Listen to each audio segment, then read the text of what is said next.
नहीं, मुझे तो बड़ी हैरानी हुई कि और बहुत सी चीजों में जहां ग्रूमिंग की जरूरत है, मोहम्मद रिजवान को बोलने में भी बड़ी ग्रूमिंग की जरूरत है। आप कैसे बहुत। कह सकते हो सीरीज बुरी तरह हार कर एक डिजास्टर टूर करने के बाद कि हमने तो यहाँ, उनका मकसद ये था कि हमने तो यहाँ एंजॉय नहीं किया, बड़ी डिसअपॉइंटमेंट है, अब हम असल में जाके एंजॉय करेंगे पीएसएल में। ओहो, हमारा हम्म। टूर्नामेंट है ये, इंटरनेशनल क्रिकेट क्या होती है यार, इसमें हाँ। कोई एंजॉयमेंट ही नहीं है, हार ही हार है। दो ही चीजें हैं पाकिस्तान टीम के लिए इंटरनेशनल क्रिकेट में, या लर्निंग या लूजिंग। तो क्यों ना पीएसएल को एंजॉय किया, यहाँ पैसे भी ज्यादा मिलते हैं प्लेयरों को। बिल्कुल। और मतलब ये कि एक यही चीज जो कि आपको टीम में दिख भी रही है, that we have stopped enjoying our cricket. शायद जिस वजह से इन लड़कों ने क्रिकेट खेलना शुरू की थी, वो उस जिस्त को भूल गए हैं कि इन्होंने शुरू क्यों की थी ये क्रिकेट खेलना। और वो एंजॉयमेंट नहीं, फ्रस्ट्रेशन दिखती है, अजीब सी एक एंग्जाइटी दिखती है। मगर शायद साहब, coming back to that question again, जो मैंने अजहर साहब के सामने भी रखा था, how much would it impact on PSL? जब पाकिस्तान टीम की कारकर्दगी खराब होती है तो पीएसएल पे कितना ज्यादा इम्पैक्ट करता है? हमें इनफ्लो ऑफ फैंस और स्पेक्टेटर्स क्या दिखेगा इस दफा वैसा ही, या बुरा हो जाएगा? नहीं, हम लोगों की मेमोरीज बड़ी शॉर्ट है, भूल जाएंगे 11 अप्रैल से। और अब तो मुफ्त का कोई टिकट भी नहीं लेना, पैसे भी खर्च नहीं हो रहा है, तो लोग बड़ी तादाद में, लाहौर में तो कम से कम आते हैं, लाहौर के तो लोग बहुत अच्छे हैं, तफरीह को पसंद करते हैं। कराची में इतनी रिस्ट्रिक्शंस होती हैं, कराची में इतना, एक गेट पे से दूसरे गेट पे, दूसरे गेट से तीसरे गेट पे, लोगों को ये नहीं पता होता पार्किंग कहाँ करनी है। तो कराची में तो लोग इतना नहीं आते। लाहौर में फिर भी बेहतर फैसिलिटीज होती हैं, तो लाहौर में लोग आते हैं। भूल जाएंगे कि वो न्यूजीलैंड में क्या हुआ, जब हम इंटरनेशनल क्रिकेट खेलेंगे शायद फिर याद आए, लेकिन पीएसएल पे मेरे हिसाब से इतना इम्पैक्ट नहीं पड़ता। खान साहब, क्यों लोग नहीं आएंगे देखने के लिए? अगर फ़र्ज़ कर लेंगे बाबर आजम खेल रहे हैं, रिजवान खेल रहे हैं, शाहीन खेल रहे हैं, हारिस खेल रहे हैं, नसीम खेल रहे हैं, मोहम्मद हारिस खेल रहे हैं, शादाब खान खेल रहे हैं, फ़हीम अशरफ खेल रहे हैं, हसनैन खेल रहे हैं, उबैद शाह खेल रहे हैं, हुनैन शाह खेल रहे हैं। सबसे बढ़कर हाफिज टिकट फ्री है। हाँ, फिर जी जी जी, ये हफ्ते अच्छा, वैसे वैसे वैसे मुफ्त में जो दे दो। जी जी जी आफ्ताब, ये आपने जो नाम लिए हैं ना, माशाल्लाह, there is no doubt about that कि they been star, they are still the star of Pakistan cricket. मगर ये वो स्टार हैं कि 3 मैचों में, 3 50 ओवर्स के मैचेस में आपकी टीम को कंसिस्टेंटली फाइन हो गया। स्लो ओवर हुआ कि नहीं? स्लो ओवर रेट जी, किसी ने नहीं पूछा, किसी ने नहीं समझाया। वो रिजवान के हाथ इस में बात नहीं का है ना। पूछते हैं। नहीं नहीं, मेरी बात सुने, रिजवान के हाथ कैसे में नहीं है कैसे ना। हाथ में है? कैप्टन को पता होता है, कैलकुलेशंस हो रही होती हैं कि भाई आप इतने ओवर शॉर्ट है, आपने इसको इस तरह आपने ओवरकम करना है।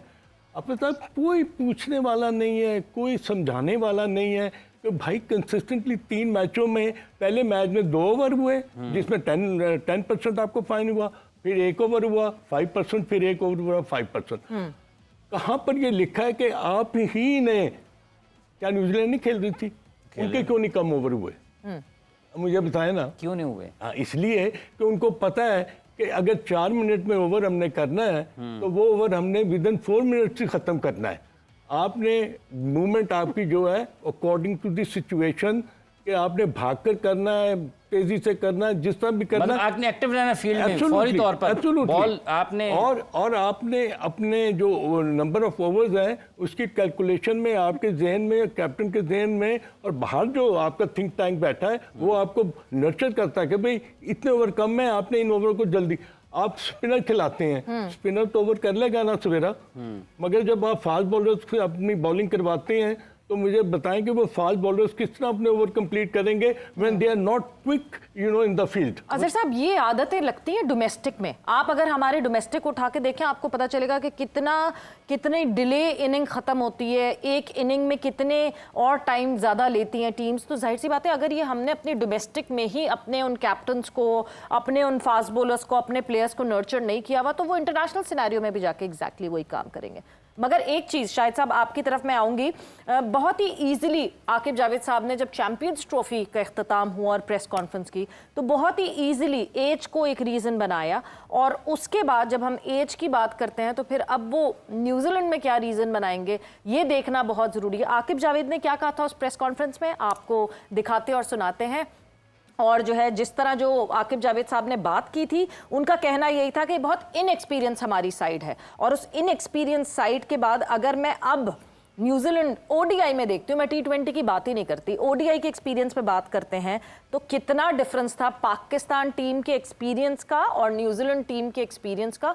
एक बहुत मेजर डिफरेंस था, और वो अगर हम ग्राफ की शक्ल में दिखा सकें सामने, तो सबसे पहले जो स्क्वाड है, जो ओडीआई स्क्वाड है, उसके हवाले से जो है जो एज डिफरेंस, जो एक्सपीरियंस डिफरेंस है, वो ही आपके सामने स्क्रीन पर है। और ओवरऑल अगर आप देखते हैं तो हाफिज। हाँ जी, ओवरऑल इसमें जो मार्क्स आपके सामने आ रहे हैं, New Zealand versus Pakistan ODI series, Pakistan अगर आप देखते हैं तो 549 मैचेस बिल्कुल पाकिस्तान के हैं, और उनके जो हैं वो 305 हैं। ये स्क्वाड का एक्सपीरियंस, बिल्कुल। आप देखें कि इसमें कितना उसमें खला वक्फा कितना है, 305 और लगभग 150 के करीब चले जाते हैं आप। 396 और 258 ये बैटर्स के जो एक्सपीरियंस है उसमें है, और बॉलर्स का तो खासा है, मतलब 47 है न्यूजीलैंड का और 153 है पाकिस्तान का। सो अब ये वाली जो सिचुएशन है शाहिद साहब, उस पे तो आकिब जावेद साहब उस पे कैसे डिफेंड करेंगे पाकिस्तान टीम की कारकर्दगी को? देखें, ऑन अ लाइटर नोट, एक तो बड़ा वैलिड रीजन उनके पास है, वो ये कहेंगे जैसे गले मोहल्ले की क्रिकेट होती है ना, लड़के बड़े कद के ले आए न्यूजीलैंड वाले, उनका हर प्लेयर 6 फीट प्लस है। 6-8 Kyle Jamieson, 6-6 Will O'Rourke, 6-2 Ben Sears, 6-2 Duffy, 6-1 Michael Bracewell, उनके तो सारे प्लेयर 6 फीट प्लस हैं। यानी वो बड़े लड़के ले आए थे बड़े लड़के ले आए थे, लंबे कद के। हमारे तो एक भी 6 फीट का, वनडे की टीम देख लें, एक भी 6 फीट का नहीं है, ये तो बड़ी ज्यादती है। लेकिन ऑन अ सीरियस नोट, वाकई आकिब जावेद के पास कोई बहाना नहीं होगा। आपकी वनडे की जो टीम थी, वनडे का जो स्क्वाड था, काफी एक्सपीरियंस था, लेकिन बड़े शाकी नजर आए। रिजवान बड़ा कंप्लेन कर रहे थे कि मेरे पास तो इख्तियारात नहीं है, शायद उन्हें 11 खिलाने का भी इख्तियार नहीं है, 11 खिलाड़ियों पर भी मेरी इख्तिलाफात रहे पहले दोनों मैचों में। पहले मैच में किस तरह आप तैयब ताहिर और इरफान खान को एक ही मैच में खिला सकते हैं, जब आपने पार्ट टाइम बॉलर यूज किए, 118 रन 10 ओवर में बन गए, वहीं आप मैच हार गए। और कमेंटेटर बार बार कह रहे थे कि न्यूजीलैंड उस 5वें बॉलर को टारगेट करेगा जो बिट्स एंड पीसेस वाला बॉलर होगा। तो आपके पास सारी चीजें हैं। मुझे लग रहा है रिजवान आएंगे, चेयरमैन से मिलेंगे, अपनी शिकायत दर्ज करवाएंगे, और मुझे ये भी खदशा है कि शायद वो कह दें कि नहीं, मैं अब कप्तानी नहीं करना चाहता। उन्होंने शिकायत की कि हमें T20 से हटा दिया, लेकिन हमने कोई बात नहीं की, हमने डिसीजन मान लिया। तो ये सारी चीजें उन्होंने जो शिकायत की है शाहिद साहब, आपको वो सुनाते हैं, आपको दिखाते हैं कि उन्होंने शिकायत क्या की। और बाकी कम्युनिकेशन गैप की जब बात करते हैं तो बहुत कम्युनिकेशन गैप है पाकिस्तान क्रिकेट में। हमसे बात नहीं की, ये पहली दफा नहीं है कि हम पाकिस्तान क्रिकेट में ये सुन रहे हैं, क्योंकि लोगों को पता ही नहीं होता। If you remember, Saud Shakeel हमारे पास आए थे जिस वक्त न्यूजीलैंड का टूर कर रही थी, न्यूजीलैंड का टूर, ऑस्ट्रेलिया साउथ अफ्रीका का टूर जिस वक्त पाकिस्तान टीम कर रही, इंग्लैंड के सीरीज के बाद, जब इंग्लैंड पाकिस्तान जीता था, वो जो हमने 3 सीरीज ऊपर तले खेली थी, जिसमें जिम्बाब्वे, ऑस्ट्रेलिया, न्यूजीलैंड, उसमें सऊद शकील से जब पूछा गया था, साउथ अफ्रीका, तो सऊद शकील से जब पूछा गया था तो उन्होंने भी यही कहा था कि मुझे पता नहीं है। तो शायद साहब ये मसला तो जरूर है कि नहीं पता, मगर अपनी कारकर्दगी से उनको अंदाजा तो है। बिल्कुल है, और मुझे कई जगह पर रिजवान एक कंप्रोमाइजिंग कैप्टन नजर आए। चैंपियंस ट्रॉफी में पूरी दुनिया कहती रही कि एक रेगुलर ओपनर, एक और स्पिनर स्क्वाड का हिस्सा होना चाहिए, नहीं लिया उन्होंने, ना सिलेक्शन कमेटी ने लिया, ना आकिब जावेद ने उसके ऊपर बात की। चेयरमैन तक ने कहा कि हाँ, रिव्यू होना चाहिए, अगर हो सकता है तो रिव्यू कर लें। तो रिजवान कई जगह पे मुझे कॉम्प्रोमाइजिंग कैप्टन नजर आए थे। जो उन्हें T20 से निकाल दिया गया, वो और पीछे चले गए।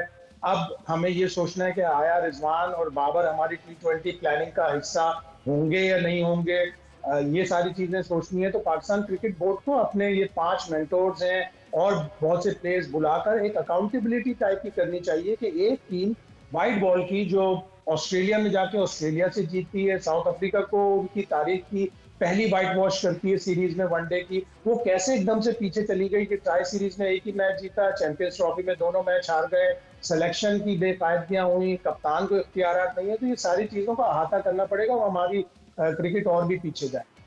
बिल्कुल, सारी चीज़ों का अहाता ज़रूर करना पड़ेगा, मगर अब जिस तरह फिर से मैं कहूँगी, रिजवान ने कहा कि अब तो PSL है, सो PSL को एंजॉय किया जाए, बट